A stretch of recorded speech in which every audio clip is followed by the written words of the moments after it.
stuff is going down. Trenton, or baby Andrew, has been removed from the Beals' house, being taken away by social workers, and Shelby is now trying to find out who called the social workers, who called the shrinks. That's Shelby's heart raced as she sped down the familiar gates or streets, her mind whirling a whirlwind of anger and betrayal. The sun was beginning to set, casting long shadows across the road as she gripped the steering wheel tightly. The revelation about Trenton's relapse and the subsequent environment of social workers had left her reeling.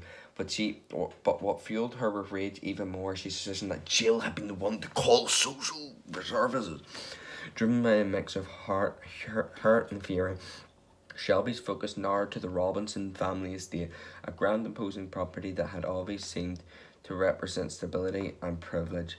She had been at odds with Jill recently, and now, given she was convinced that Jill had acted out of spite or misguided sense of justice. As she approached the gates of the Robinson home, Shelby's emotions boiled over. Her vision blurred with anger and without slowing down, she aimed her car directly at the wrought iron gates, her metal work towering and ornate. The impact was jarring and the gates crumbled under the force of her vehicle. The sound of collision was deafening, a metallic screech followed by the crunch of twisted metal. Shelby barely resented the damage as she barreled up to the driveway. Her mixed were on confronting Jill. She skidded to a halt of the grand entrance, and her tires leaving deep marks in the driveway. Shelby knew through the car to park and jumped out, her breath coming in ragged gas. The front door of the Robinson mansion stood before her like an imposing barrier. She stormed her up the steps, her fists clenched and her face flustered with anger. As she pounded on the door, her frustration and pain reached a breaking point. Jill's voice tingled with "Shelby, what is going on? Don't play games with me, Jill," Shelby shouted.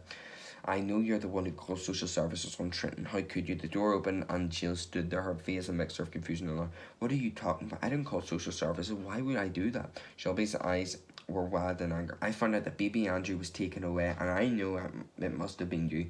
You've always had it out for Trenton. How could you do that?" Jill shook her head, her expression one of genuine concern. "Shelby, you're mistaken. I didn't make that call. I didn't even know the details of what happened.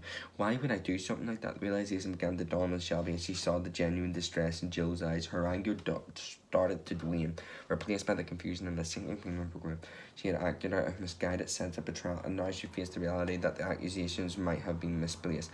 As Jill's expression softened, Shelby's shoulders slumped in exhaustion. "I'm sorry, Jill. I didn't know who else to turn to. Before she could finish, Jill reached out and pulled her into a tight hug. The warmth of the gesture confronted sharply with the chaos that unfolded. "It's okay. Let's figure this out together. We need to get to the bottom of what's happening and help Trenton and Andrew."